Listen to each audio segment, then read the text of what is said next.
know who, but someone might be interested to know that how many hours? 52, 53 hours since receiving a generic layoff email from Amazon. I still have zero additional information. Nothing about how my leave of absence interacts with the 90-day period, nothing about the start or end date of the 90-day period, nothing about the pay during the 90-day period, nothing about severance, nothing about anything. Nothing except the generic layoff email. So thanks, Amazon. Glad I gave you 8.5 years of service. So I just got laid off from Amazon. I was one of the 14,000 people who got an email at like 4 a.m. saying that your role has been eliminated. So honestly, what am I feeling right now? I'm kind of numb.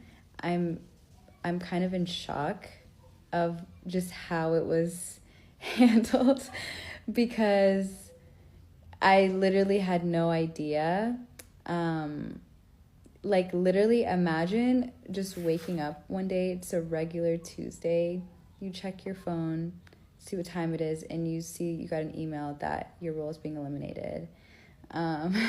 Genuinely, when I saw that on my phone, I thought it was spam because I'm like, no way, like, what do you mean that it's an email?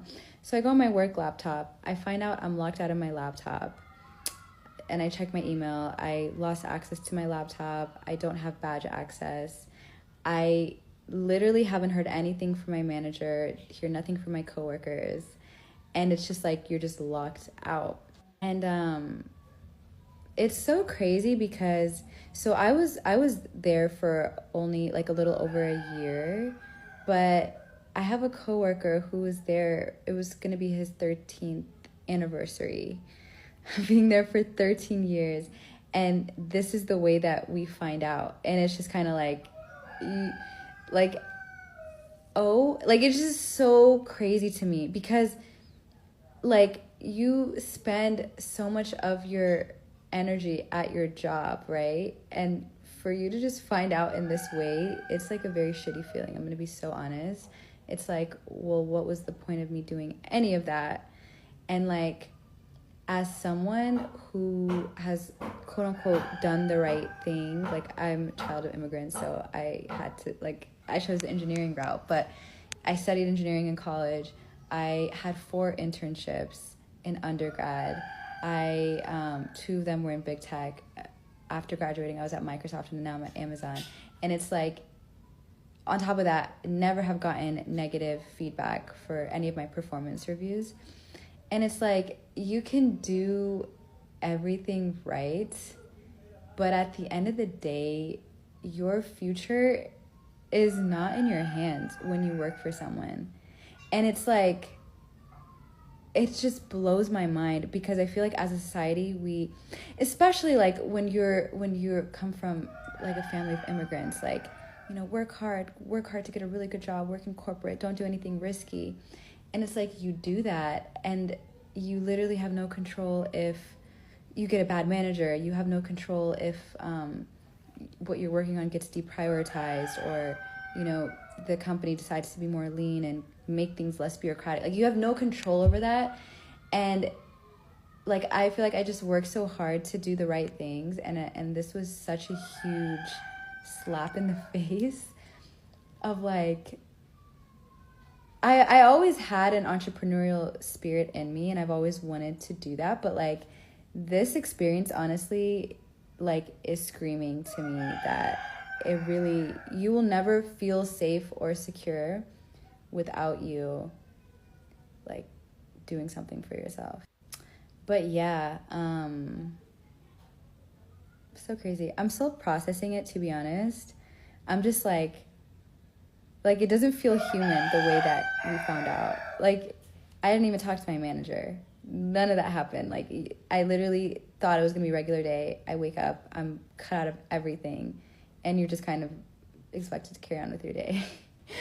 But yeah, so crazy. I also honestly think everything happens for a reason, and this is a blessing. And anyone who was affected, I think we're gonna be like so okay and so fine. But honestly, like I think you just also just need to process what just happened. Yeah. Amazon just cut 30,000 American jobs in another layoff. But don't worry, Jeff's yacht still has a full crew. So as you guys know, Amazon is the biggest up-and-coming employer in the United States. And they've cut tens of thousands across corporate, Alexa, and their logistics teams. A lot of these have been replaced by robots. So they say that they overhired during the pandemic and are now slashing it to reset margins. That's the new spin on it. So they say AI is replacing thousands of customer service and HR roles, and profit margins tightened as shipping and wage costs surge. So leadership calls it a restructure, not a layoff, to protect stock sentiment is how they feel about it. And employee morale has tanked after the constant growth message flipped overnight. So I'll tell you this, guys, I understand the desperation that it takes to take any job because you're just desperate. You just need something to feed yourself and your family. I completely get that. But if you have any other choice, how many stories have we seen in the last 5 years about Amazon constantly hiring in big batches and then laying off thousands of American workers? If you have any other choice, don't go work for them because your job is no safety for you whatsoever. You're going to get back up a little bit just to be able to survive, and then they're just going to take it away again. And so, they're going to as much AI and robotics as they can possibly do against human interaction. So, I get the sentiment of I just have to get a job, but if you can do anything to avoid this, don't do this because this is a constant cycle. Every year we have a huge layoff from Amazon and it hurts the people so bad because they finally just start to get on their feet and then they're cut again and it's absolutely brutal for them and their families. So avoid at all costs. Let me know your thoughts. Well, I'm part of the layoffs that Amazon announced this morning, so that's fun. Nothing like waking up to, we don't need you anymore in your inbox. So if anyone has any leads with an executive assistant, junior program manager, director of operations, business management, HR, really anything, because like most millennials, I went to school for ages, have a shit ton of debt, and can't seem to get anywhere in life, I would love to chat with you. Thank you. Over the past week, there have been multiple announcements about mass layoffs and organizational restructuring, from Amazon announcing they're laying off 14,000 corporate workers, to the CEO of YouTube stating that employees can voluntarily exit and they'll be given a severance. The dominant narrative is that this is the beginning of AI automating roles, and that's not really true. AI is involved, but not for the reasons people think, and it's really important we understand what's happening, because the fate of any particular job may have nothing to do with whether AI can complete it, because the truth is AI isn't capable of automating most jobs, especially not thousands of jobs. Companies are not laying off workers because AI can do those roles. Companies are laying off workers to prevent getting disrupted by this technology themselves. They are internalizing the disruption and starting to slim down so they can behave much more like a startup, much more nimbly, and they can pivot and adapt and prevent a new entrant from throwing them off their game. For instance, Amazon is looking at AI and wondering, if we were a product of the internet era, what or who could be the next Amazon of the AI age? And it best be us. So we're getting into startup mode and internalizing this disruption ourselves. And we can see this in the statements companies are making. If you look at Amazon's most recent blog post, talk about this being the most transformative technology since the internet, which birthed Amazon, and the need to stay nimble, move faster. And the YouTube CEO talks about something similar, AI being the next frontier. This is a really important signal to identify because it says a lot about what we can expect from a lot more companies going forward. We worked overnight to get this episode out where I go in detail about the nuances of what's happening here, but more importantly, exactly what we should be doing in this moment. What should you wake up and do tomorrow to get ahead of all of this? Imagine waking up to a text that tells you to check your email, and the email says you're not going to have a job anymore. So early in the morning, Amazon workers woke up to 2 text messages. The first one said, check your email for an important update about your employment. And the second one said, call the help desk if you did not receive the email. The employee said there were no meetings, no calls, just the text messages in the email. And the automated message says that their roles were eliminated as part of restructuring. So about 14,000 employees received the message. They were in HR, they were in finance, Alexa, Prime Video, and Amazon Studios. The company said it's cutting redundancy and is going to AI and faster decision making. Some employees said they received the text message and they were still half asleep. Some thought they were getting scammed. And they thought it was a scam until they showed up to work and their badges did not work. Amazon did tell the staff that they would receive 90 days of pay and full benefit. It also said they would be given severance to support them during their transition. Some of the employees said it was dehumanizing. So apparently this is a trend of tech giants using automation to do mass layoffs. And at the same time, they're investing billions into AI. AI is not going to go anywhere. It's going to be embraced more and more.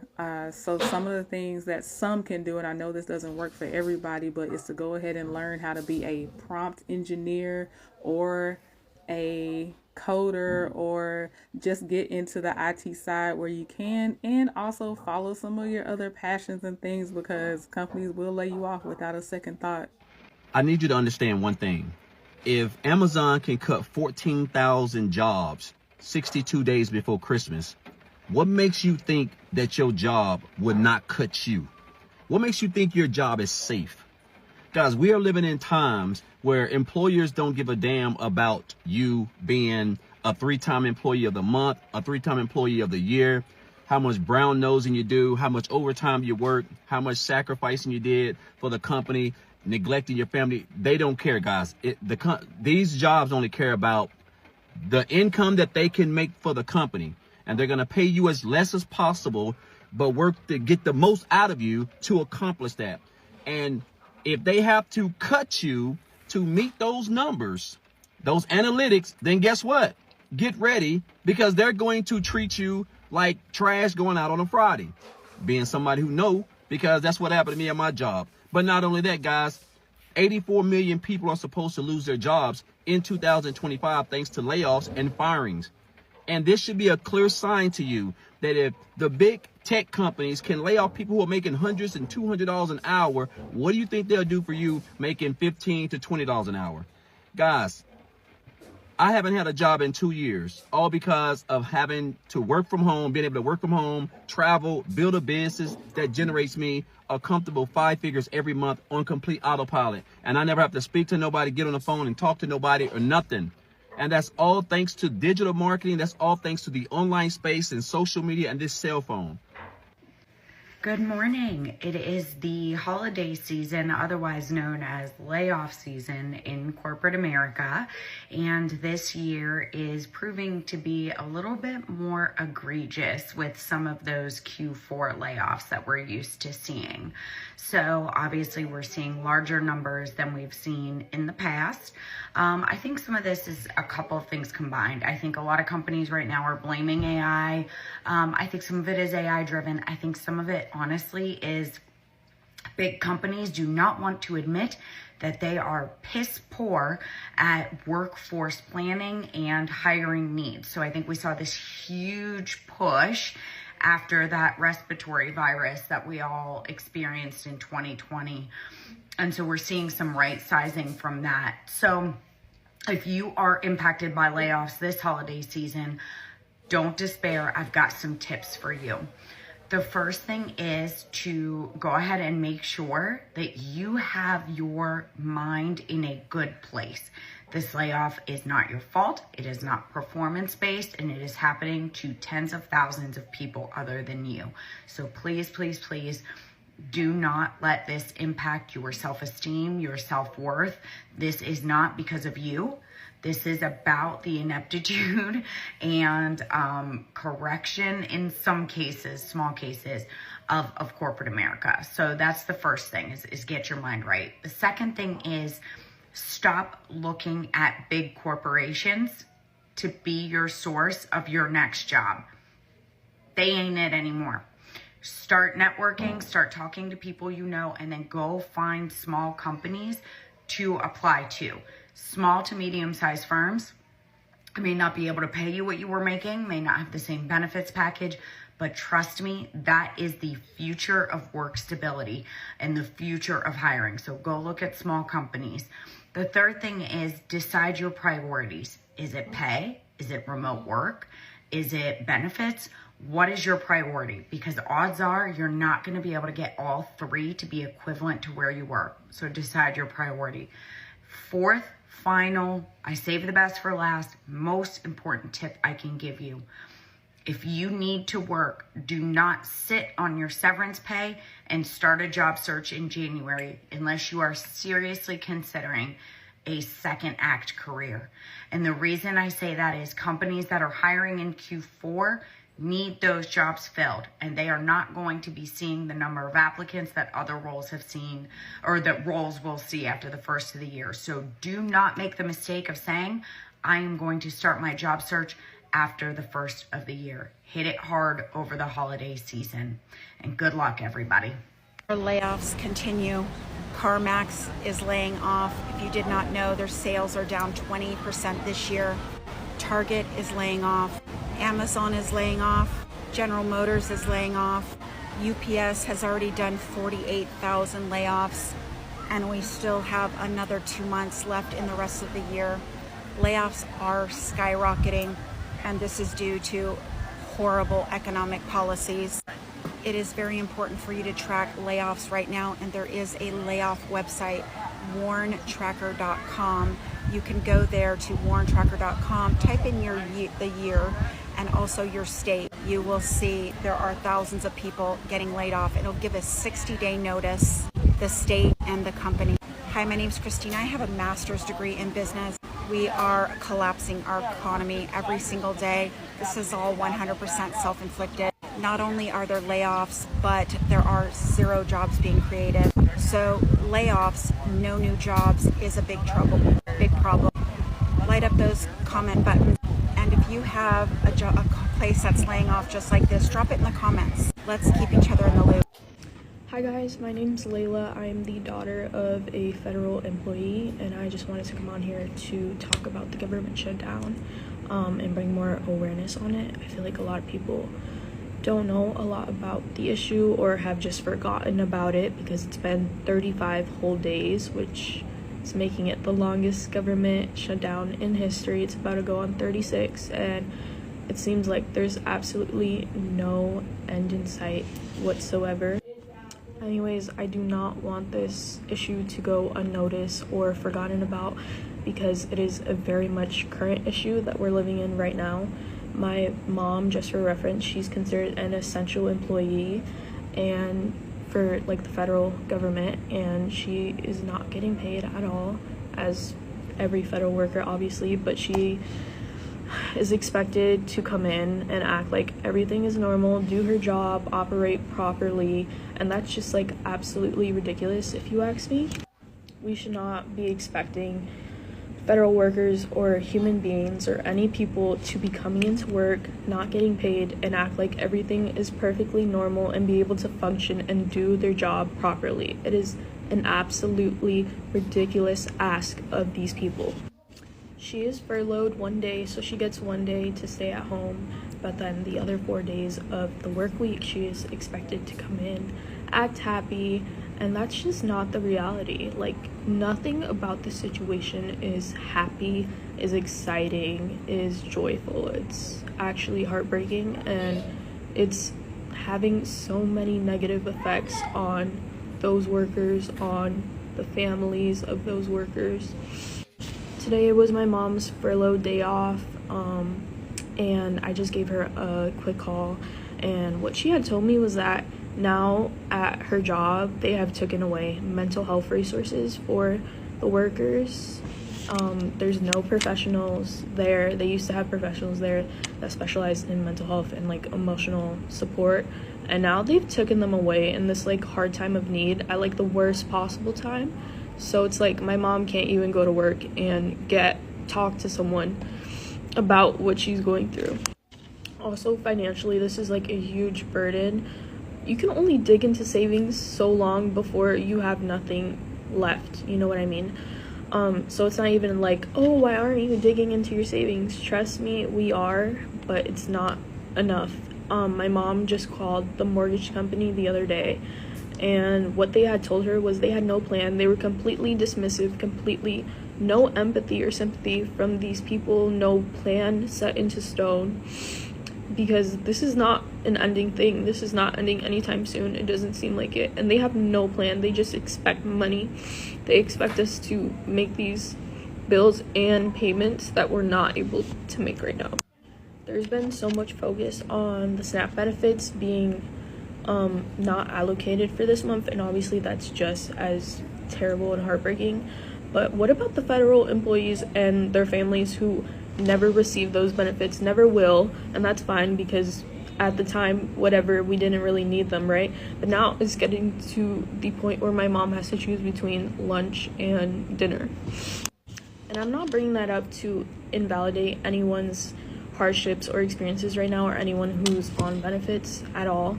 It's just we don't have courts, right, making rulings for, oh, the government has this many days to go ahead and follow this order and come up with funding. There's none of that. There's no one advocating besides federal employees themselves, their families, and maybe some Democrats that I've seen in interviews, and that's it. There's no one out there speaking up for these employees. I just feel like we're sitting on the back burner right now, and every day we keep hoping that they'll reopen the government. And we keep thinking, well, maybe tomorrow, maybe it's gonna be tomorrow they'll reopen, maybe tomorrow they come up with a budget, and we're just like slowly losing that hope. Every day I just keep telling myself that it can't get worse, that we have it good still, kind of, but it just seems to get worse every single day. Please keep federal employees and their families in your guys' prayers, because we are holding on by like a strand right now. Thanks for watching. So one of the struggles I've been having lately with working in tech is AI. And the reason is a not insignificant percentage of the workforce have sent themselves completely insane as a result of AI. And there's kind of two different things that I've noticed happening. The first is that some of these models are unnecessarily glazy. And if you take the average person who doesn't really have that much self-awareness and you give them the option of someone who's going to give them constructive feedback, criticism when they deserve it, or someone who's just going to make them feel like their every idea is just the most genius thing that has ever been thought, they're going to pick that last option. So you basically have these people spiraling. They're talking to these chatbots who are telling them that they've basically just solved quantum physics with their latest mediocre idea. And then they're, of course, getting together with all the other people who are like that and just reinforcing each other's delusions. But then the other problem I've noticed is that a lot of the tech companies are selling these large language models as genius fact machines. And if you believe that something is a genius fact machine, why would you fact check it? Why would you not just take its every output as gospel? And that seems to be what's getting quite a lot of the actual executives. They're thinking that these chatbots that are basically regurgitating 10-year-old Reddit posts are the equivalent of God. They know everything, they can do anything, and they're basically just deferring their every thought to it. And there's this sort of joke about, here's who you're arguing with when you argue politics on the internet, and it's a video of just a phone farm, like a bot farm. And that's kind of easy to avoid. Like, you can avoid talking to a person who is literally not real.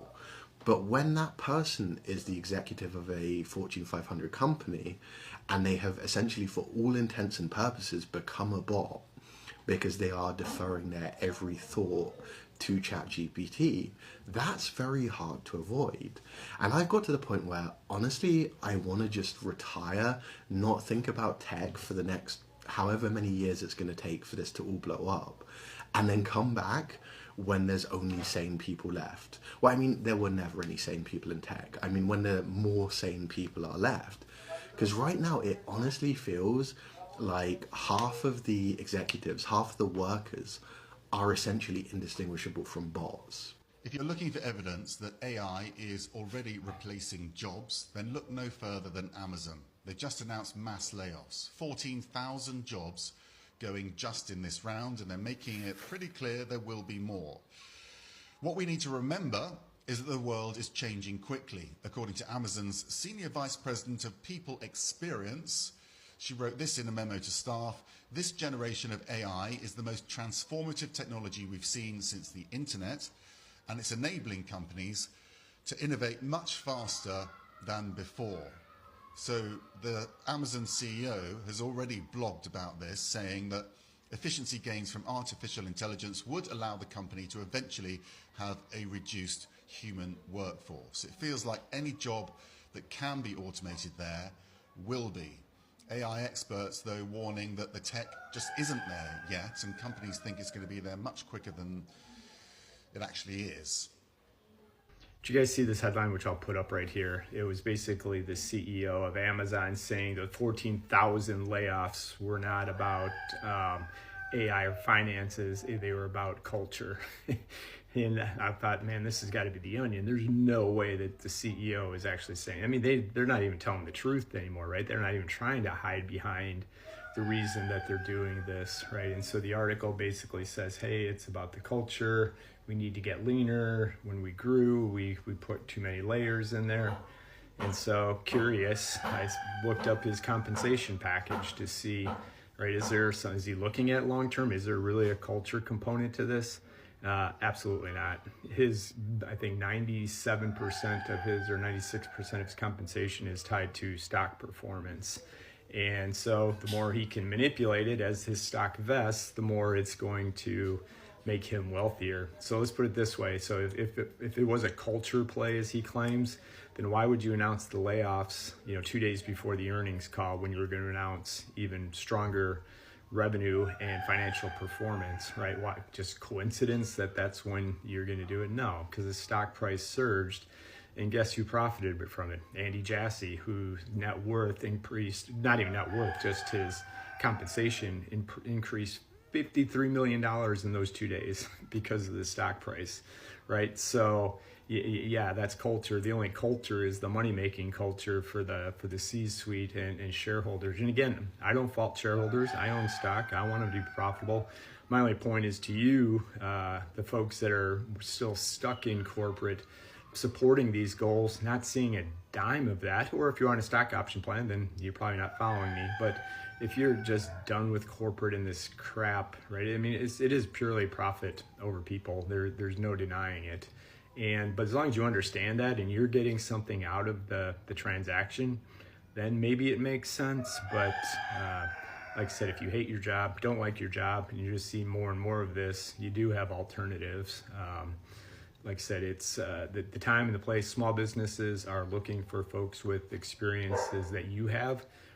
They absolutely translate. And like I said, moving from corporate to a solopreneur, it's not as big of a leap as you had. I mean, one of the things I've been working with folks for 2 years is how do you make money from your corporate experience, right? So you don't have to start from scratch. You don't have to start a full-blown company. You can if you want, but you can start making money just leveraging your corporate experience. Whether you got 5 years or 35 years, there's options for you. And you can do it. It's low risk, right? It's not like you have to quit your job to start figuring out how this works.